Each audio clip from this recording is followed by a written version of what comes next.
भारत के प्रधानमंत्री माननीय श्री नरेंद्र मोदी जी से मैं आग्रह करती हूं कि आज के इस अत्यंत आनंद के अवसर पर महाराष्ट्र के राज्यपाल श्रीमान भगत सिंह जी, यहां के लोकप्रिय मुख्यमंत्री एकनाथ शिंदे जी, इसी धरती के संतान और महाराष्ट्र के उज्जवल भविष्य के लिए प्रयत्नरत श्री देवेंद्र जी, नितिन जी, राव साहब दानवे, डॉक्टर भारतीताई और विशाल संख्या में पधारे हुए नागपुर के मेरे प्यारे भाइयों और बहनों,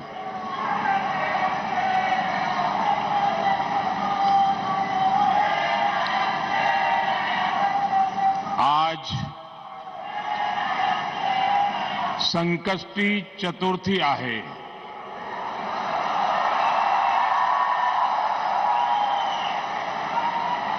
कोणतेही शुभकाम करताना आपण प्रथम गणेश पूजन करतो। आज नागपुरात आहोत तर टेकडीच्या गणपती बाप्पाला माझे वंदन।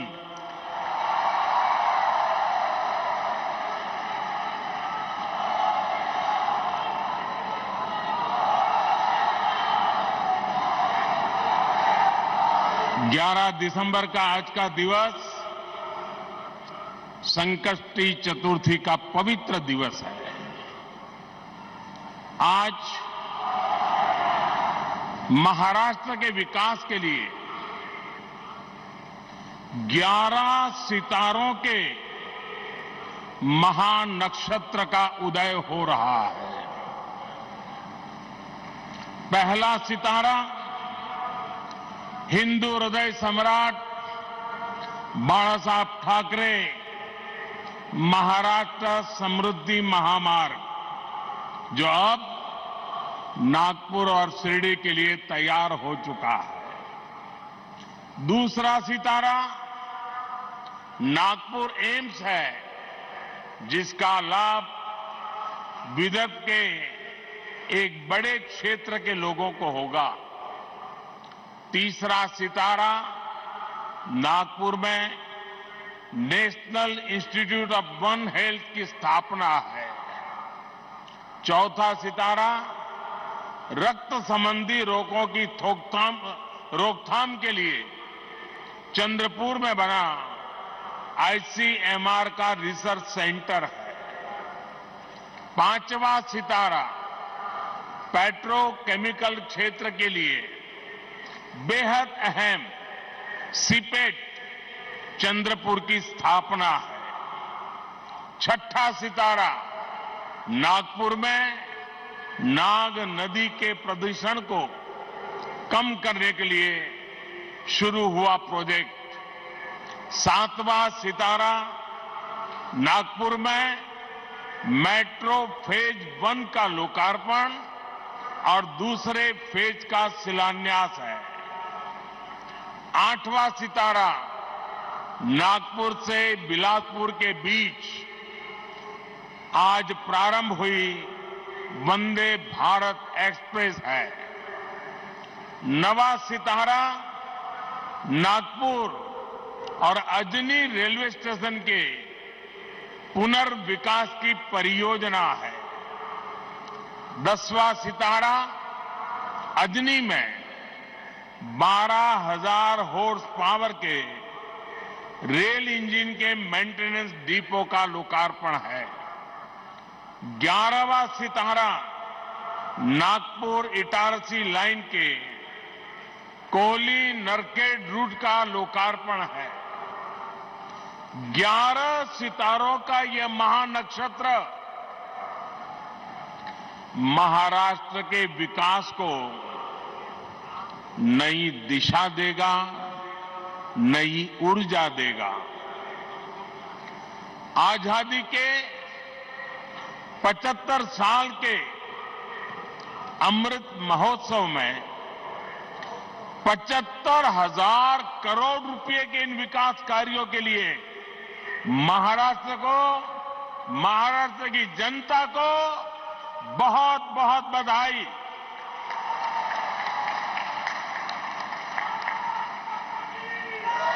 साथियों, आज का ये आयोजन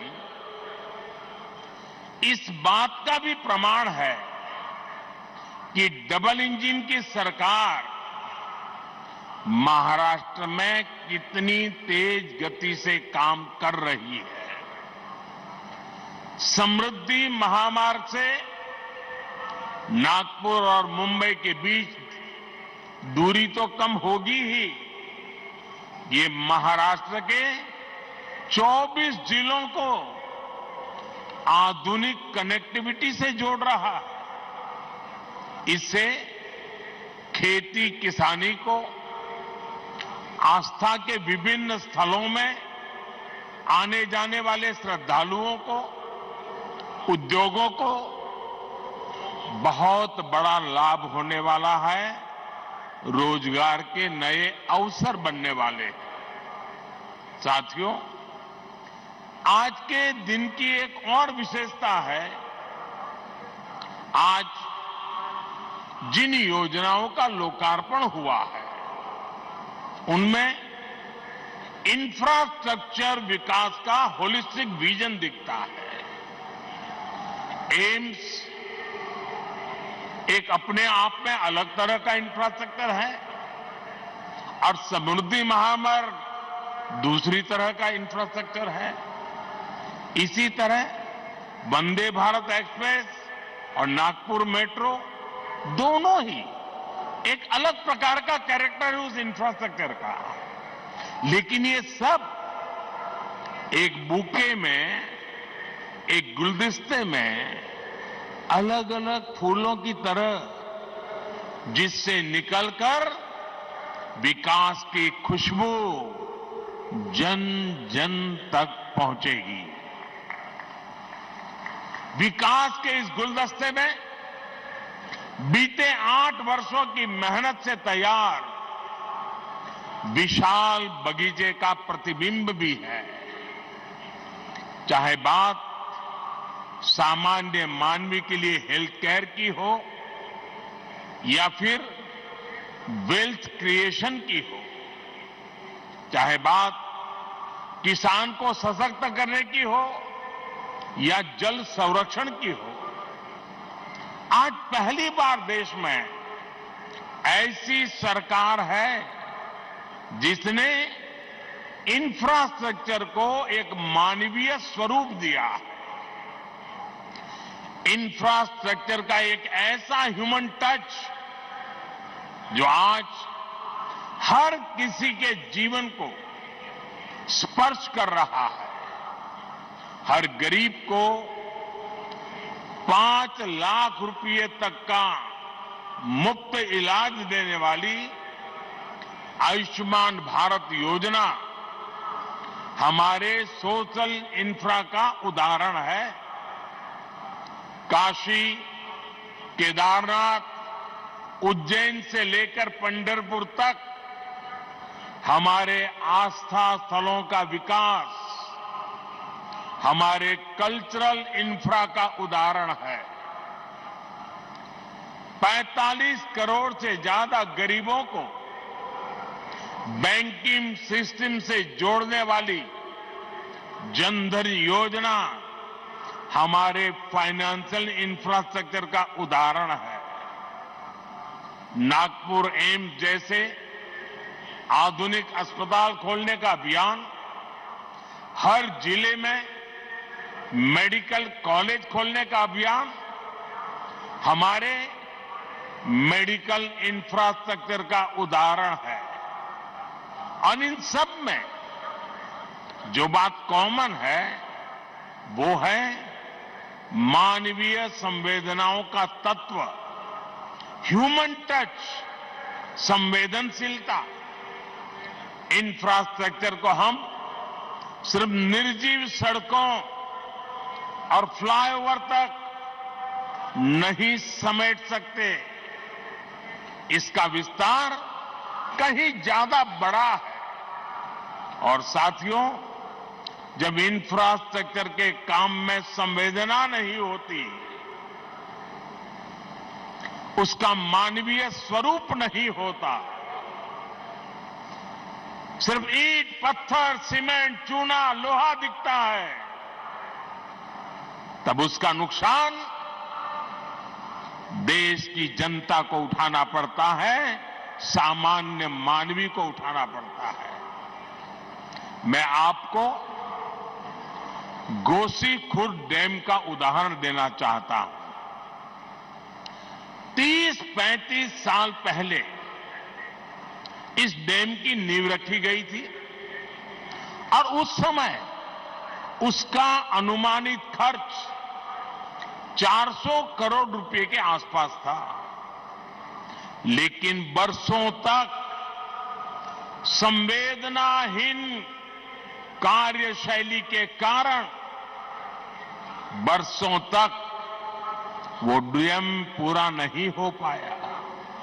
अब डैम का अनुमानित खर्च 400 करोड़ से बढ़कर के 18,000 करोड़ रुपए हो गया।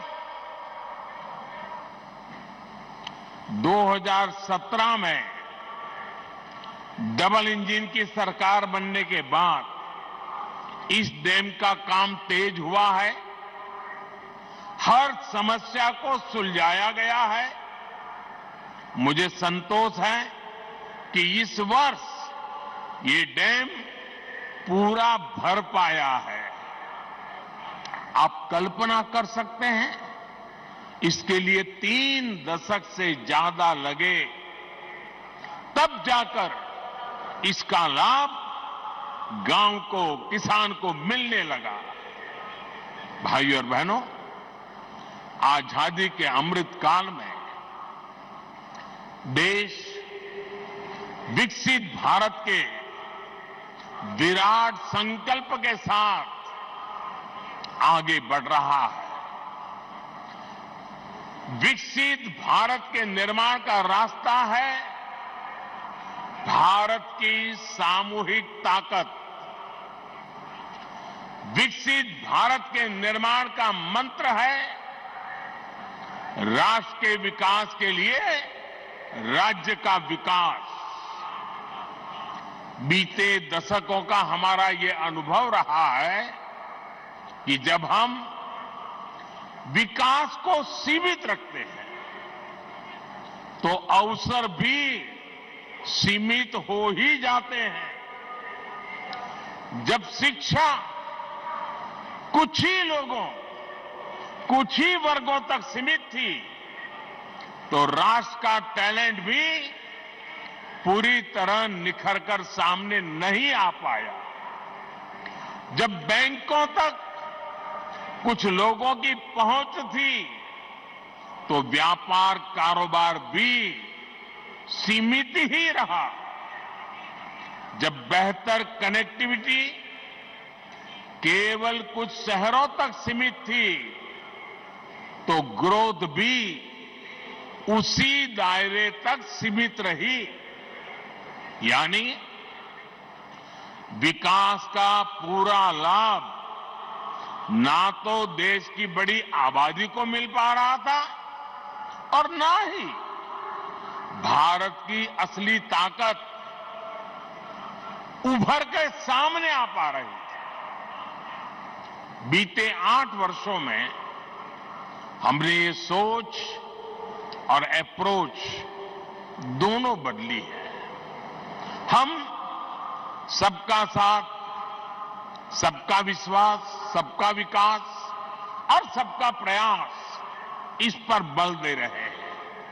और जब मैं सबका प्रयास कहता हूं तो इसमें हर देशवासी शामिल है और देश का हर राज्य शामिल है। छोटा बड़ा जो भी हो, सबका सामर्थ्य बढ़ेगा, तब जाकर भारत विकसित बनेगा। इसलिए हम उनको प्रोत्साहित कर रहे हैं जो पीछे रह गए, वंचित रह गए, जिनको छोटा समझा गया, यानी जो पहले वंचित था वो अब हमारी सरकार की वरीयता में है। इसलिए आज छोटे किसानों के लिए वरीयता के आधार पर काम किया जा रहा है। पीएम किसान सम्मान निधि का बड़ा लाभ यहां विदर्भ के किसानों को भी मिला है। ये हमारी ही सरकार है जिसने पशुपालकों को वरीयता देते हुए किसान क्रेडिट कार्ड की सुविधा से जोड़ा है। हमारे रेहड़ी पटरी ठेले वाले भाई बहन, स्ट्रीट वेंडर्स, उन भाई बहनों को भी पहले कोई पूछता नहीं था, वो भी वंचित थे। आज ऐसे लाखों साथियों को भी वरीयता देते हुए बैंक से आसान ऋण मिल रहा है। साथियों, वंचित को वरीयता, वंचित को वरीयता, इसका एक और उदाहरण हमारे आकांक्षी जिलों का भी है। देश में 100 से अधिक जिले ऐसे हैं जो आजादी के इतने दशकों बाद भी विकास के अनेक पैमानों पर बहुत पीछे थे। इनमें से ज्यादातर आदिवासी क्षेत्र थे, हिंसा से प्रभावित क्षेत्र थे। इनमें मराठवाड़ और विदर्भ के भी अनेक जिले शामिल हैं। बीते 8 वर्षों से हम देश के ऐसे ही वंचित क्षेत्रों को तेज विकास की ऊर्जा का नया केंद्र बनाने पर बल दे रहे हैं। आज जिन प्रोजेक्ट्स का लोकार्पण और शिलान्यास हुआ है, वे भी इसी सोच और अप्रोच का प्रकट रूप है।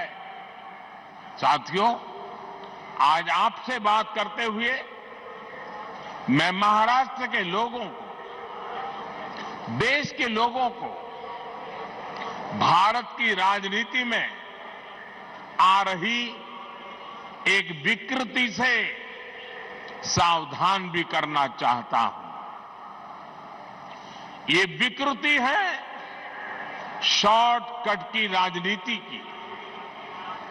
ये विकृति है राजनीतिक स्वार्थ के लिए देश का पैसा लुटा देने की। ये विकृति है करदाताओं की गाढ़ी कमाई को लुटा देने की। शॉर्टकट अपनाने वाले ये राजनीतिक दल, ये राजनीतिक नेता देश के हर करदाता के सबसे बड़े दुश्मन है, जिनका मकसद सिर्फ सत्ता में आना होता है, जिनका लक्ष्य झूठे वायदे करके सिर्फ सरकार हड़पना होता है, वो कभी देश नहीं बना सकते। आज एक ऐसे समय में जब भारत अगले 25 वर्षों के लक्ष्यों पर काम कर रहा है, तो कुछ राजनीतिक दल अपने निजी स्वार्थ में भारत की अर्थव्यवस्था को तबाह कर देना चाहते हैं। हम सबको याद होगा, जब पहली औद्योगिक क्रांति आई, हिंदुस्तान उसका लाभ नहीं उठा पाया। दूसरी, तीसरी औद्योगिक क्रांति में भी हम पीछे रहे, लेकिन आज जब चौथी औद्योगिक क्रांति का समय है, तो भारत इसे गंवा नहीं सकता। मैं फिर कहूंगा, ऐसा अवसर किसी देश बार बार नहीं आता। शॉर्टकट से कोई देश चल नहीं सकता। देश की प्रगति के लिए स्थायी विकास, स्थायी समाधान के लिए काम करना, एक लॉन्ग टर्म विजन बहुत ही जरूरी है। और स्थायी विकास के मूल में होता है इंफ्रास्ट्रक्चर। एक समय दक्षिण कोरिया, साउथ कोरिया भी गरीब देश था, लेकिन इंफ्रास्ट्रक्चर के माध्यम से उस देश ने अपना भाग्य बदल दिया। आज खाड़ी के देश इतना आगे इसलिए भी है और लाखों भारतीयों को वहां रोजगार मिलता है, लाखों भारतीयों को, क्योंकि उन्होंने भी बीते 3-4 दशकों में अपने इंफ्रास्ट्रक्चर को मजबूत किया है, आधुनिक किया है और फ्यूचर रेडी किया है। अरे कब आपको पता होगा, आज हिंदुस्तान के लोगों को सिंगापुर जाने का मन करता है। कुछ दशक पहले तक सिंगापुर भी एक सामान्य आइलैंड कंट्री हुआ करता था। फिशरीज से कुछ रोजी रोटी लोग कमा लेते थे, लेकिन सिंगापुर ने इंफ्रास्ट्रक्चर पर निवेश किया, सही आर्थिक नीतियों पर चला और आज वो दुनिया की अर्थव्यवस्था का इतना बड़ा केंद्र बना हुआ है।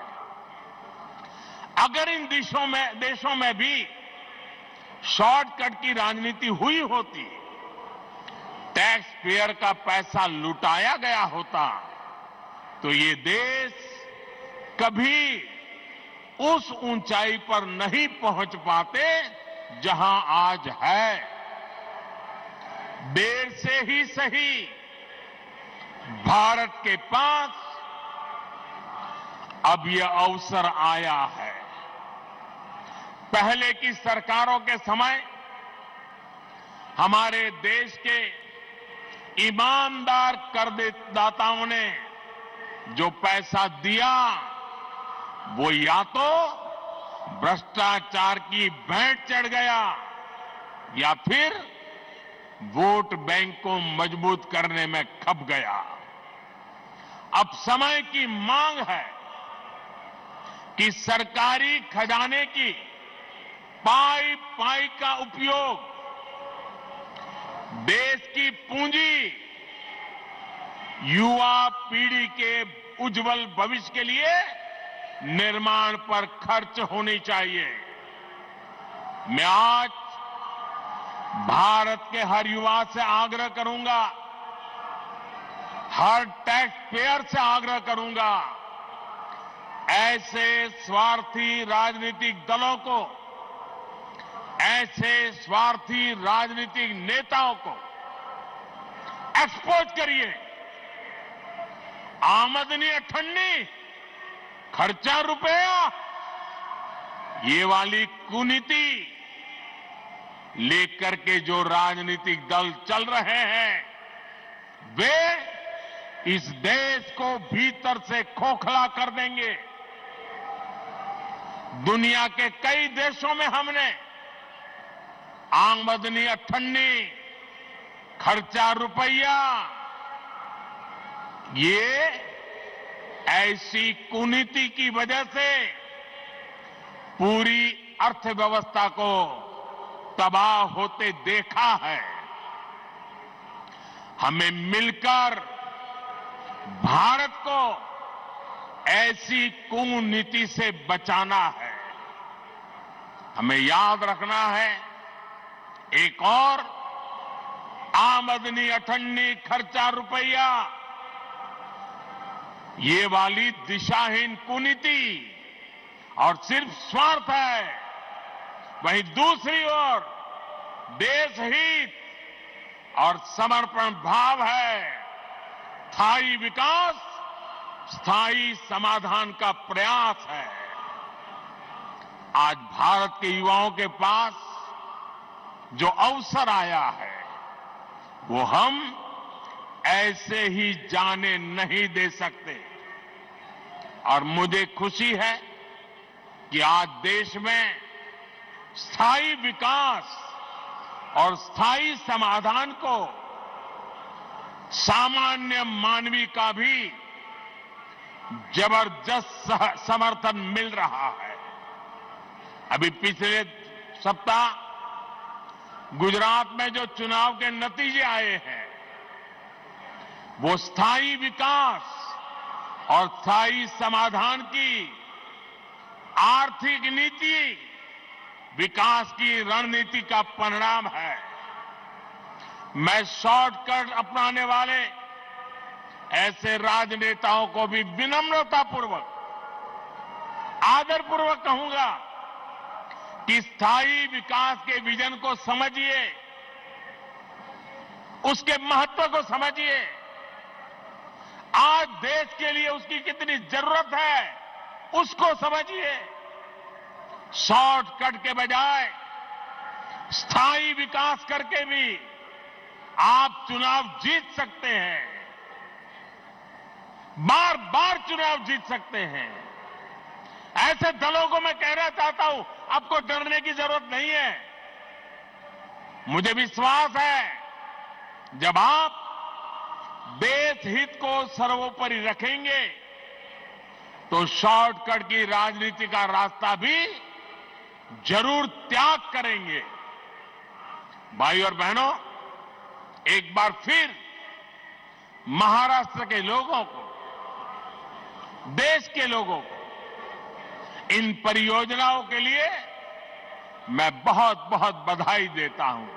और मैं मेरे नौजवान दोस्तों से कहता हूं, ये जो मैंने आज 11 सितारे दिखाए हैं, जो मैंने आज 11 सितारों की आपके सामने गिनती की है, ये 11 सितारे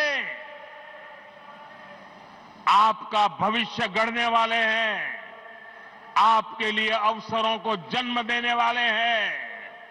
और यही रास्ता है, यही रास्ता सही है।